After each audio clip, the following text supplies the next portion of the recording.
Welcome to 3 minutes Ayyanar துணை. இன்றைக்கி எபிசோடில் என்னெல்லாம் நடந்துச்சுன்னு பார்க்கலாம் வாங்க. மறக்காமல் ஒரே ஒரு சப்ஸ்கிரைப் மட்டும் பண்ணிவிட்டு பாருங்கள்.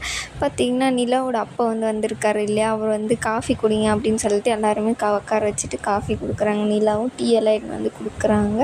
நான் ஸ்நாக்ஸ் வாங்கிட்டு பாண்டியனும் வராரு. சமோசாலாம் வாங்கிட்டு கொடுத்துட்டு எட்டுன்னு வைக்கிறாங்க. அப்போது பார்த்திங்கன்னா எனக்கு என் மருமகளுக்கு சின்ன சண்டை அப்படின்னு சொல்லிட்டு நிலா உள்ளே போயிடுவாங்க. அப்போது இவர் சொல்லுவார், நடேசன் சொல்லுவார், ஓ அப்படியா அப்படின்னு சொல்லிட்டு அவங்கள இது பண்ணிவிட்டு சமோசாலாம் சாப்பிட்டுட்டு அதுக்கப்புறம் பார்த்திங்கன்னா வெளியே கொஞ்ச நேரம் இருக்கலான்னு சொல்லிட்டு நடேசன் கூப்பிட்டுட்டு வெளியே போவார் நிலாவோட அப்பா. அப்போ சொல்லுவாங்க, என்ன சண்டை உங்களுக்கும் நிலாவுக்கும் அப்படின்னு. அது ஒன்றும் இல்லை, குட்டி சண்டை தான், அதுதான் என்ன சண்டை அப்படின்னு சொல்லிட்டு கேட்கும்போது எல்லாத்தையுமே உளறிடுவார். இந்த மாதிரி நான் டெய்லியும் குடிக்கிறேன், அது மருமகளுக்கு பிடிக்கல, இந்த மாதிரி இஎம்ஐலாம் அந்த வண்டி வாங்கினேன், இஎம்ஐ கட்ட முடியல, கரெக்டாக அவங்க இது வாங்கும்போது பட்ஜெட்டெல்லாம் போட்டு எல்லாமே சேர்த்து வச்சு எடுத்துன்னு போனாங்க. கரெக்டாக கடங்காரன் அந்த காசை வாங்கிட்டு போயிட்டான். அதில் கோவம் எனக்கு மருமகளுக்கு என் மேலே அப்படி இவர் வந்துடுவார். சரண் வந்துடுவார். சரணும் பல்லவனும் போயிருந்தாங்க இல்லையா ராமேஸ்வரத்துக்கு, வந்துடுவாங்க. எப்படி பாரு என்ன ஆச்சு, ஏன் இவ்வளோ லேட்டு அப்படின்னு சொல்லிட்டு கேட்குறாங்க. இல்லை பஸ் எல்லாம் வர பஸ் எல்லாமே கூட்டமாக இருந்துச்சு, அதனால தான் அப்படின்னு சொல்லிட்டு இருக்காங்க. அதுக்கப்புறம் சரி நான் நிலாவை கூட்டிகிட்டு கோயிலுக்கு போயிட்டு வரேன் அப்படின்னு சொல்லிட்டு நிலாவோட அப்பா சொல்கிறாரு, என்ன நிலா நானும் வரட்டுமா அப்படின்னு சொல்லிட்டு சோழன் கேட்கும்போது அதெல்லாம் ஒன்றும் வேணாம், எனக்கு ரொம்ப பயமாக இருக்கா, இல்லை நானே தான் கூப்பிட்டேன் என் அப்பாவுக்கு கோயிலுக்கு போகலான்னு சொல்லிட்டு, அதனால தான் போயிட்டு வரேன், ஒன்றும் இல்லை அப்படின்னு சொல்லிட்டு நான் அங்கேருந்து சொல்லிட்டு போகிறாங்க அவங்க அப்பா கூட. அப்போ பல்லவன் இருந்துச்சுன்னா அண்ணா அவங்க அப்பா கொடுப்பது மறுபடியும் வரும் இல்லை அப்படின்றாங்க. அதை தாண்டா நானும் கேட்டேன், ஒன்றும் ஓவர் திங்கிங் பண்ணாத அப்படின்னு சொல்லிட்டு சொல்கிறாவ, என்னடா பண்ணுறது அப்படின்னு சொல்லிட்டு சரி விடுங்க அப்படின்னு சொல்லிட்டு அவங்க 2 பேர் கோயிலுக்கு போனாங்க இல்லையா. அங்கே பார்த்தீங்கன்னா நிலா கிட்டே சொல்கிறாங்க, இந்த மாதிரி அவருக்கு ஒரு சண்டைன்னு கேட்டேன், எல்லாத்தையுமே சொல்லிட்டார் அவர் அப்படின்னு. எல்லாத்தையுமே சொல்லணுமா, ஓட்டவாய் அப்படின்னு சொல்லிட்டு சொல்கிறாங்க.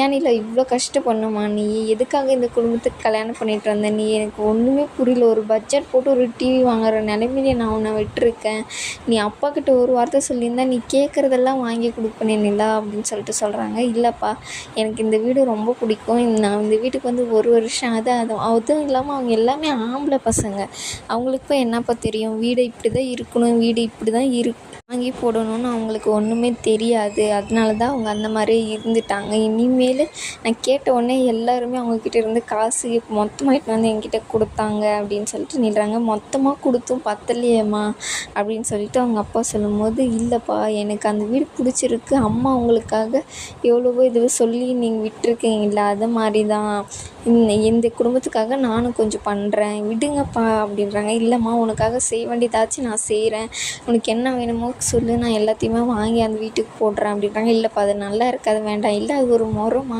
கல்யாணம் ஆன வீட்டுக்கு பொண்ணுக்கு எல்லாமே செய்யணும் இல்லைன்றாங்க. அதெல்லாம் எனக்கு ஒன்றுமே வேண்டான்னு சொல்லிட்டு நிலா மூஞ்சி வச்ச மாதிரி அவங்க அப்பாவுக்கு சொல்லிடுறாங்க.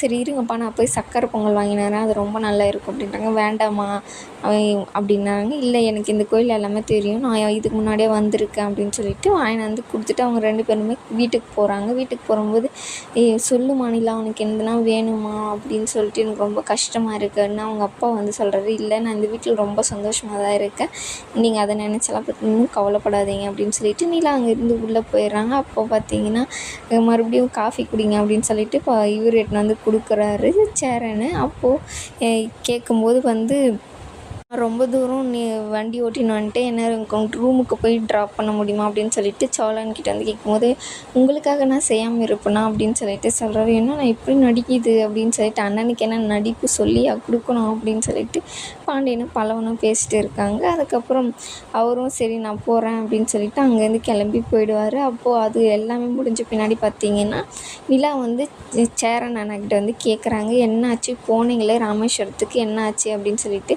ஒன்றும் நடக்கலப்பா, அவன் போனோம் சந்தா ஒரு கோயிலுக்கு வர சொல்லிச்சு, பேசணும் வந்துட்டோம் அப்படின்றாங்க. அவ்வளோதானா அப்படின்னா, அவ்வளோதான்ப்பா வேறு இன்னும் இல்லை அப்படின்னு சொல்லிட்டு அவர் உள்ளே போயிடுவார். அதுக்கப்புறம் பல்லவனை கேட்கும்போது எல்லோரும் வெளியே வாங்க அப்படின்னு சொல்லிட்டு கூப்பிடும்போது, அங்கே என்னென்னமோ நடந்துச்சு அண்ணி, பிரச்சனை ஒன்றும் இல்லை, ஆனால் அண்ணி சந்தாவோட அப்பா நீங்கள் அங்கே போனீங்க இல்லையா, அது நீங்கள் அங்கேருந்து உங்களை அனுப்புறதுக்காக தான் அந்த ரூல்ஸ் எல்லாம் போட்டாங்களாம், ஆனால் அவங்களுக்கு பொண்ணு கொடுக்கறதுக்கு விருப்பமே இல்லை அப்படின்னு சொல்லிட்டாங்க. இது எல்லாமே நிலா கிட்ட சொல்லிகிட்டே இருக்கும்போது பார்த்திங்கன்னா எபிசோடு முடியுது.